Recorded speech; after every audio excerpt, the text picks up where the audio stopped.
tiens là, à service à peuple là, c'est que moi, aime le peuple là. Mais peut-être qu'il pas apprécié moi, mais il faut apprécier moi aussi. En cas de toute manière, ce qui est important, c'est que nous arrivions à comprendre nous. Et il ne faut pas nous jouer dans le film là. Bonjour et merci, Monsieur Martias, du Pige Télé, c'est bien ça, de me donner la parole à cet instant de reprise des activités de la Chambre d'agriculture de Guadeloupe, qui, vous le savez, a été bloquée pendant, disons, un peu plus de 2 semaines, à cause, bien sûr, de faits qui ne sont pas directement de nos responsabilités. En tout cas, je profite aussi pour remercier les élus qui m'ont accompagné et aussi le personnel qui a su tenir bon, puisque c'était quand même c'est leur outil de travail qui est mis à mal sur des problématiques qui ne, je ne dirais pas qu'ils ne nous concernent pas, mais pas au premier chef en tout cas.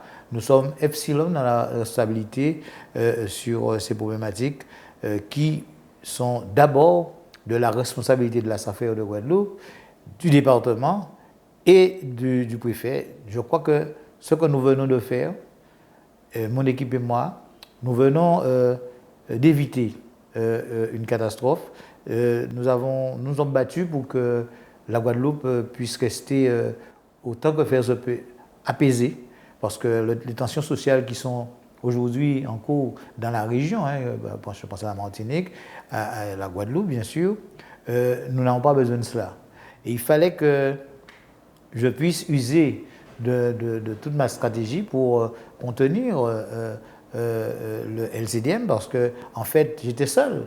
J'étais seul face à ce syndicat qui bloquait la Chambre d'agriculture sur une simple rencontre qu'on a fait, qu'ils nous ont demandé et où nous avons répondu favorablement puisqu'il s'agit de problématiques sur le foncier guadeloupéen, donc nous avons une part de responsabilité concernant les GFA. Je peux dire que la réunion s'est tenue convenablement, où on n'était pas toujours d'accord, c'est tout à fait normal. Et arrive le point, l'affaire Moutoussamy. Et à ce moment-là, vous comprenez bien que je n'ai pas de réponse, puisque je ne vends pas de terre. La Chambre d'agriculture ne vend pas de terre. On gère le foncier, gère les GFA, les groupements fonciers agricoles, les exploitants agricoles qui sont là-dessus. Il faut rappeler que l'affaire Moutoussamy, donc c'est M. Moutoussamy qui est en conflit avec la SAFER, dont le président est Rodrigue Treff. Absolument. La SAFER est en conflit avec M. Moutoussamy. Et ce qui est triste dans l'affaire, c'est que nous avons, et c'est là le nœud du problème, nous avons signé un protocole à l'invitation du conseil départemental, au conseil départemental à Basse-Terre, avec le préfet, le conseil départemental, la chambre d'agriculture.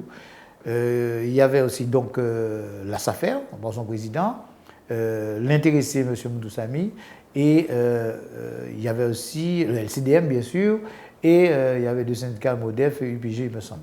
Donc, ce processus, ce protocole prévoyait un petit peu l'arrêt de ce processus de vente à l'autre personne, M. Ramassamy. Au lieu de ralentir le processus, on a vu un processus qui s'est accéléré brutalement. Mais de par la SAFER. Ah oui, nous ne sommes pas vendeurs de terre, nous sommes encadrants, accompagnateurs sur les GFA. Mais là, on est dans un processus de vente de terrain extérieur au GFA. Donc, à ce moment-là, nous, on entend et on ne comprend pas. Et ce qui nous gêne le plus, c'est de voir aujourd'hui, eh bien, c'est un autre jeune qui est face à un autre jeune, deux familles qui sont face à face dans cette affaire-là. Il ne fallait pas qu'on arrive là. Il fallait qu'on puisse trouver une solution avant d'arriver là. C'est-à-dire, là, on est entré dans un processus qui, combien de temps ça va durer? Puisque M. Moutoussamy a été quelque part couillonné, dès le départ, par la SAFER. Puisque, selon, je parle toujours selon les déclarations des uns et des autres que nous avons, selon ce que dit M. Moutoussamy sur ce qui s'est passé dans la genèse de cette affaire-là. Donc vous voyez que nous sommes très très loin dans la responsabilité et c'est indûment que la Chambre a été occupée. Alors, ce qui est ce qui est embêtant dans cette affaire, c'est que moi, toujours soucieux de la paix sociale, de la paix d'une manière générale, avec mon approche, je dirais humaniste, je ne veux pas non plus que les Guadeloupéens s'entretuent sur des problèmes de terrain. On connaît comment ça se finit dans le pays. Et moi, je fais une demande, j'appelle le préfet, j'appelle le conseil départemental. Eh bien, zéro. Ils me répondent, mais ils ne peuvent plus rentrer dans cette affaire-là. Ils nous disent qu'ils sont arrivés au bout de leurs négociations. Et aujourd'hui, eh bien, si la Chambre est bloquée, je n'ai qu'à, pour le préfet, là, je fais une lettre ouverte, il me dit de porter plainte. Et à ce moment-là, bien sûr, il y aura les forces de l'ordre devant la Chambre d'agriculture.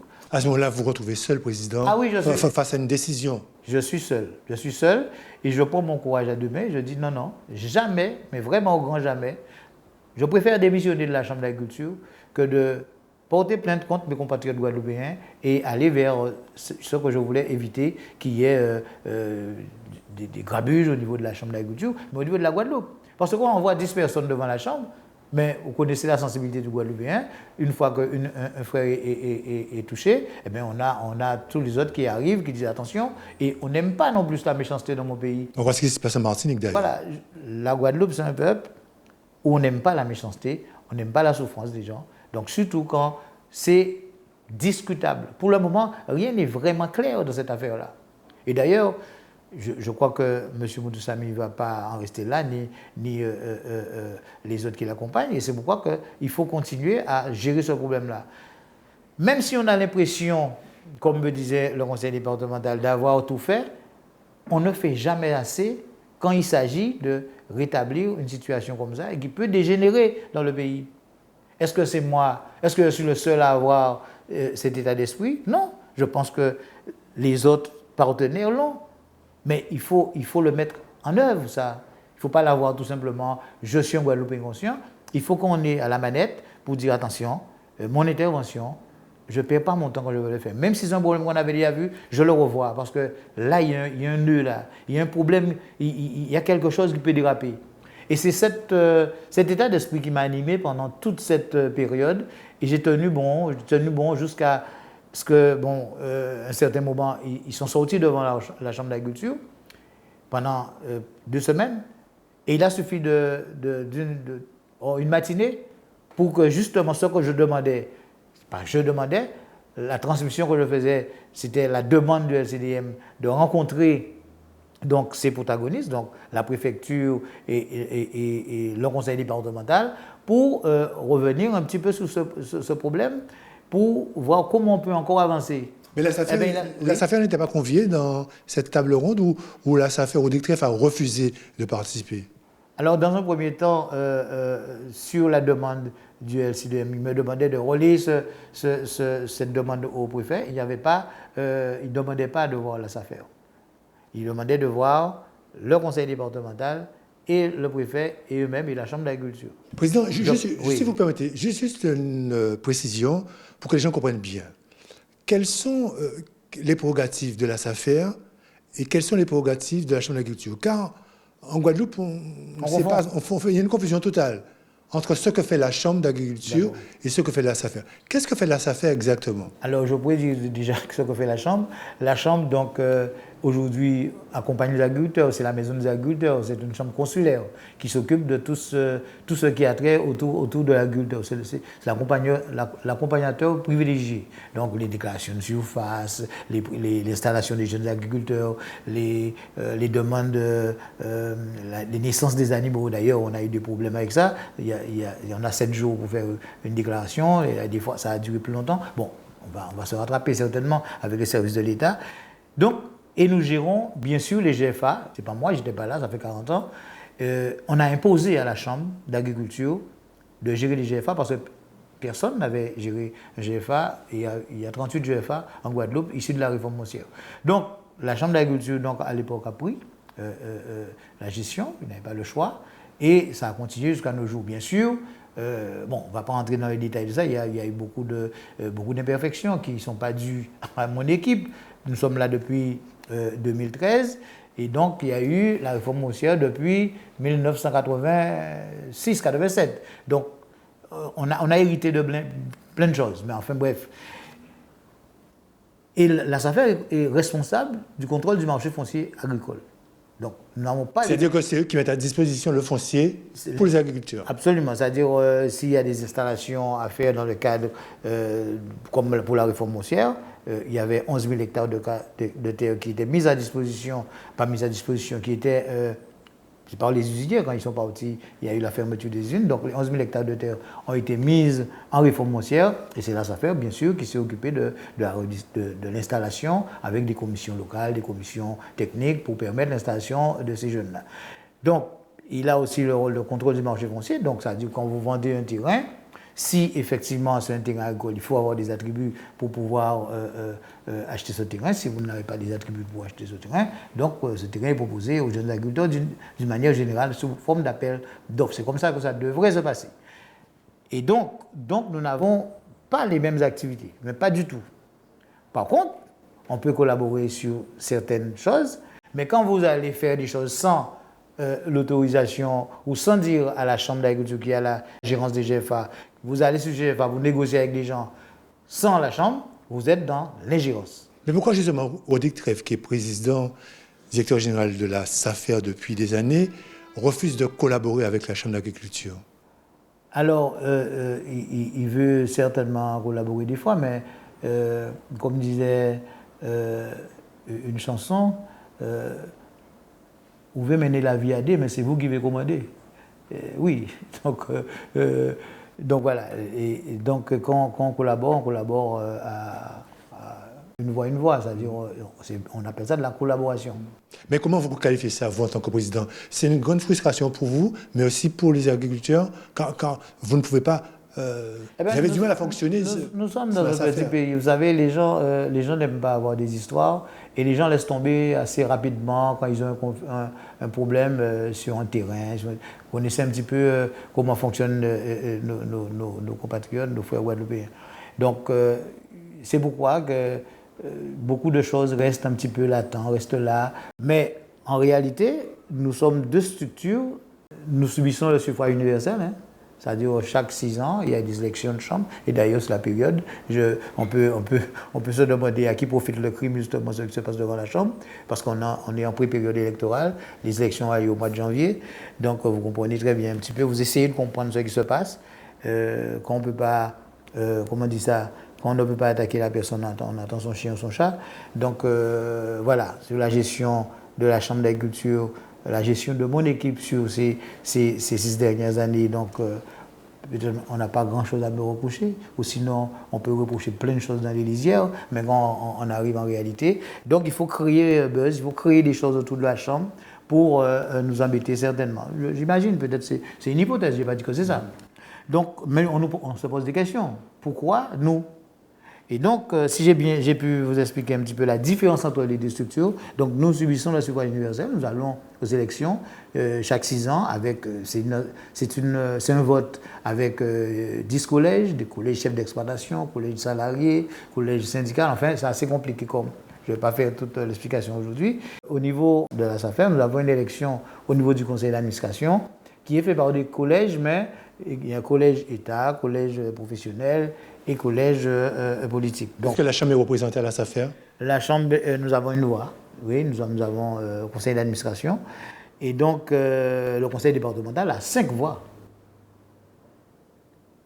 Le conseil régional a une voix.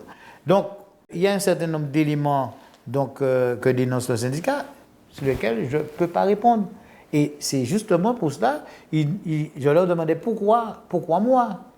Ah non, mais président, tu es signataire, donc voilà. Je suis signataire, mais je ne peux pas. Ma responsabilité dans cela, ce n'est pas moi qui rédige des actes, ce n'est pas moi qui vends des terrains. Nous, on est venus dans cette affaire-là parce que c'est bien notre mission d'accompagner les agriculteurs. Autant que faire se peut, il faut voir les véritables responsables. Alors, ils m'ont dit non, le piquet de grève aura lieu ici. Et il faut que si vous êtes partenaire, eh bien que justement, que ces collectivités, départements, régions et la préfecture viennent discuter avec nous ici à la Chambre. Et ça a duré 2 semaines.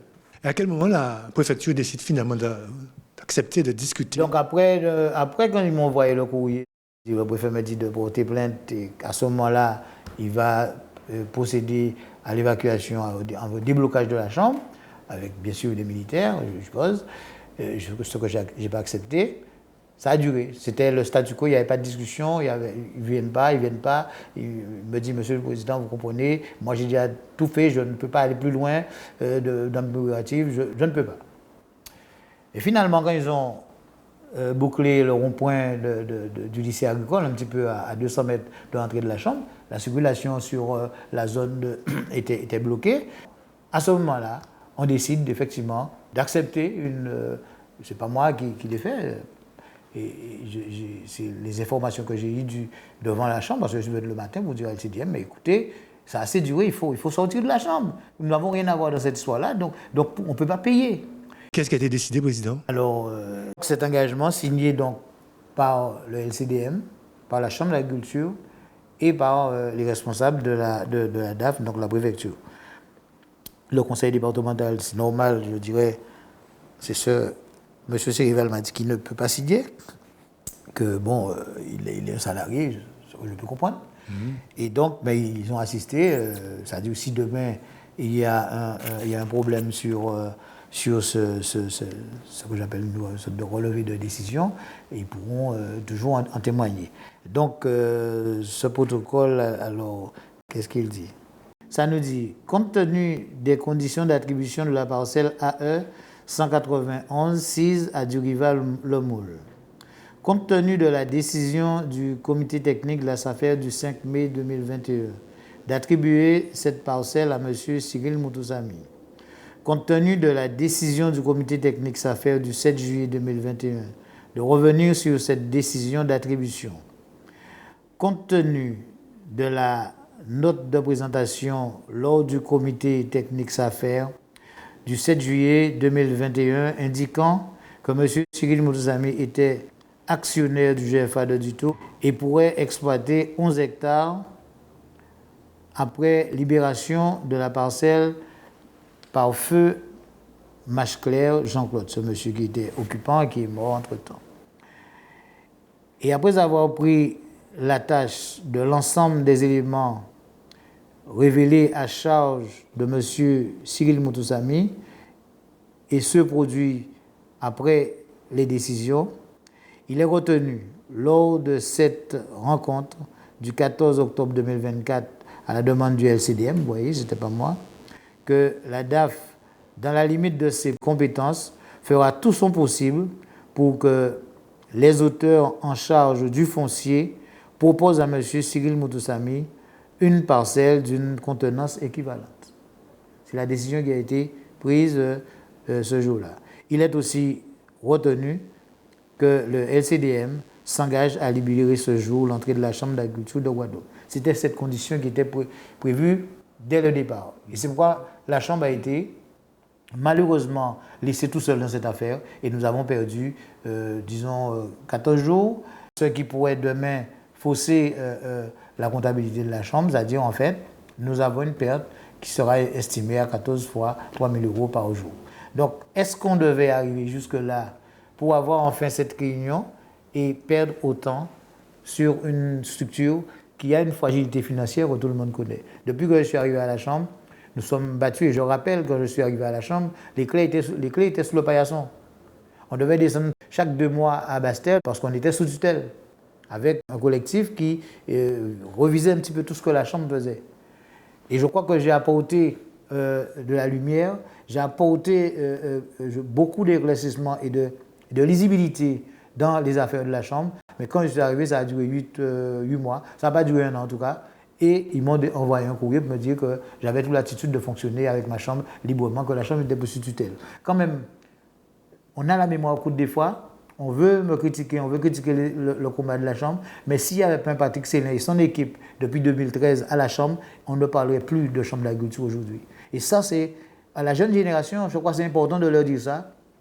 Ils ne sont pas toujours au courant de ce que peuvent dire les sirènes.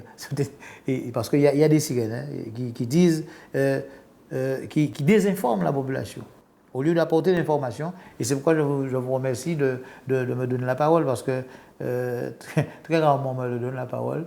Et encore, grâce au pige, j'ai la parole donc pour vous dire un petit peu ce qui se passe. Alors des fois je me demande, est-ce qu'on ne veut pas me museler?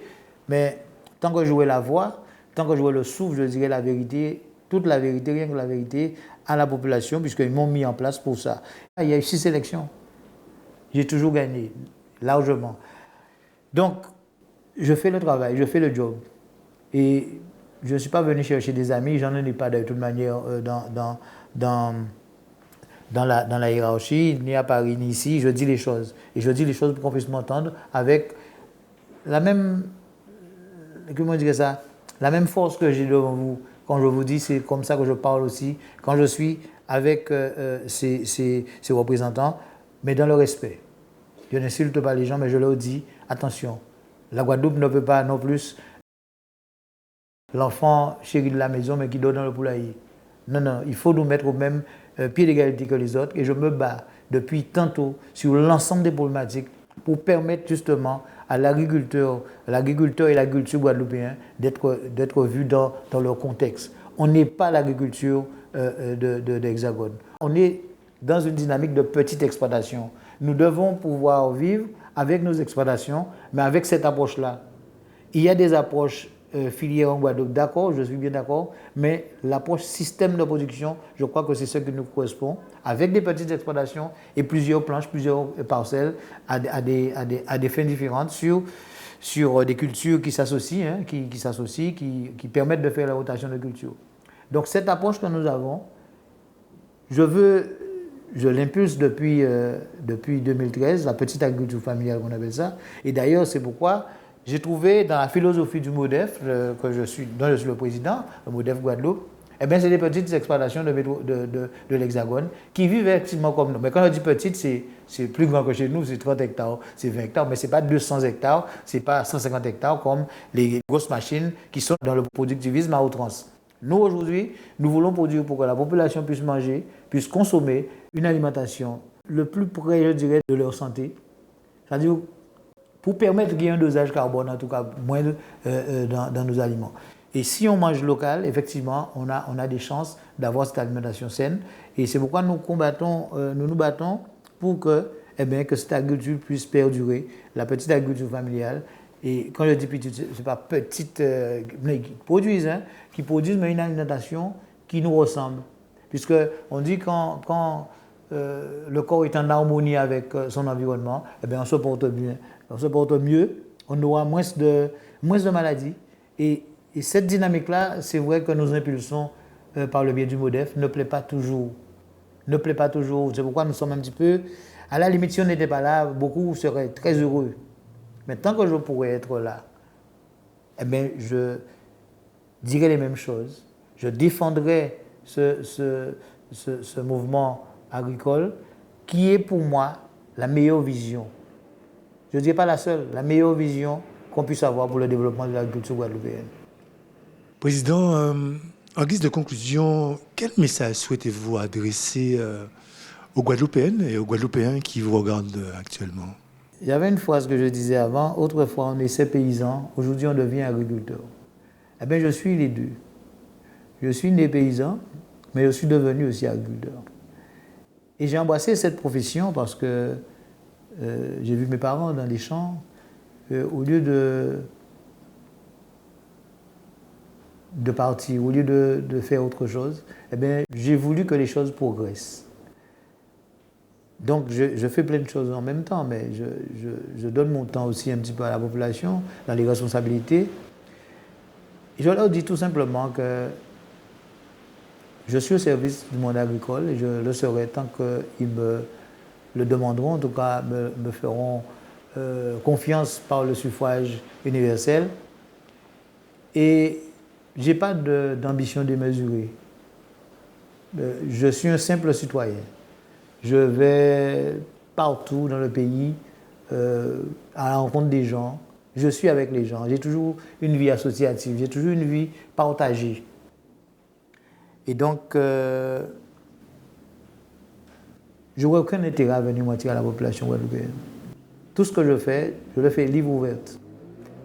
Je n'ai rien à cacher. Je peux dire aujourd'hui, à la limite, si on disait à tous les responsables de ce pays, on fait une audit sur ce qu'ils ont, je suis partant pour voir que je n'ai rien. Aujourd'hui, il faut que ceux qui ont la responsabilité, ceux qui ont la chose publique, eh bien, puissent respecter la population. Et moi, j'ai un grand respect pour cette population, un grand respect pour le monde agricole. On dit des choses sur moi, je ne réponds pas à tout. Hein. S'il fallait répondre tous les jours, je serais sous la presse tous les jours, mais il fallait que je trouve la presse en plus. peut-être le pige. Donc tout ça pour dire que je suis quelqu'un de sincère dans ce que je fais, dans ce que je dis. Et je ne profite jamais de ma position. Je n'ai jamais profité de ma position. Je vais dans n'importe quelle institution, j'attends mon tour. Tu es mon ami, mais j'attends mon tour. Je respecte les gens. Je ne profite pas de ma situation, de ma position. Parce que je sais que dans ce pays, nous avons trop de gens qui ne mangent pas à leur faim, qui sont dans la misère. Alors que d'autres, eh bien, écoutez, s'engraissent tous les jours. Et des fois, pas forcément dans le bon sens, pas forcément correctement. Moi, je veux que les gens puissent respecter la fonction qu'on leur donne. Et quand ils ont des ambitions, l'ambition est noble, hein? Tout le monde va avoir des ambitions. Ce qu'on n'a pas, c'est mauvais. Mais ne pas vouloir écraser les autres pour arriver à ses fins. Vous m'avez jamais entendu mépriser quelqu'un ou dire du mal de quelqu'un. Non, je peux ne pas être d'accord avec quelqu'un. Mais je ne vais pas toute la journée à maltraiter les gens, à dire ouais, ce gars-là, il faut qu'il soit là parce qu'il est mauvais, il a ceci, il a cela. Non. Il y a des instances pour ça, pour juger les gens, pas moi. Moi, la seule chose que je peux faire, c'est me servir de la confiance des gens dans le bon sens. De ne pas abuser tout simplement de la confiance des gens. Et trop de Guadeloupéens le font quand ils sont à des postes de responsabilité. Il y a beaucoup de gens bien dans ce pays-là. Mais il y a aussi ceux qui devraient revoir leur note. Vous avez espoir un jour que les relations avec la SAFER soient des relations, je dirais, authentiques, je dirais, en dehors de faux semblants, des relations vraiment de professionnalisme. C'est votre vœu, c'est votre rêve? Moi, je ne veux pas bipolariser cette relation entre deux personnes. Je pense que les structures travaillent. Et les hommes, ça change. Hein. Je ne serai pas là peut-être demain. La SAFER peut-être va changer de conseil d'administration. Il faut que les structures arrivent à travailler. Mais égal à égal. Il ne faut pas qu'une structure prenne le pas sur l'autre. Ou alors à cette volonté-là. Vous avez l'impression que la SAFER essaye de prendre le dessus sur la Chambre? En fait, tant que je serai là, je pense que non. Ça ne pourra pas se faire comme ça. Je suis quelqu'un de gentil, mais en même temps, je suis quelqu'un de vertical. Non, si tu es mon ami, mais tu me respectes. Si tu ne peux pas me respecter, tu ne peux pas être mon ami. Et donc, l'histoire de la Chambre et de l'agriculture ne s'arrête pas à moi. Et donc, j'espère bien qu'un jour, le monde agricole dans son ensemble, parce que nous avons des interprofessions aussi, nous avons des syndicats. C'est vrai qu'un jour, si nous parlons de la même voix, je pense qu'on sera plus respecté. Notre population aura plus confiance en nous, vraiment. Ils attendent qu'il y ait un déclic pour qu'ils puissent nous faire confiance. Voilà, donc je pense que je parle certainement de monde merveilleux, c'est très difficile, mais le maximum de responsables puissent se mettre d'accord dans ce monde agricole, c'est possible. C'est possible. Par contre, il y a des gens, certainement, que la vie en communauté dérange, qui veulent être toujours des leaders, quelle que soit la place que j'ai. Une fois que j'assure mes responsabilités, ça me va. L'histoire retiendra ce que l'histoire devra retenir. Je ne veux pas se forcer à ce que l'histoire vous retienne. Ça viendra ou ça ne viendra pas. Président, juste pour terminer cette partie-là, j'aurais voulu que vous exprimiez en créole sur votre ressenti et la conclusion. Si on a servi ce peuple-là, c'est que moi, aimé le peuple-là. Peut-être qu'il pas apprécié moi, mais il faut apprécier moi aussi. En cas de toute manière, ce qui est important, c'est que nous arriver à comprendre nous. Et il ne faut pas nous Django dans le film là. Depuis nous Django, nous avons du mal. Et donc, il ne faut pas dire ça.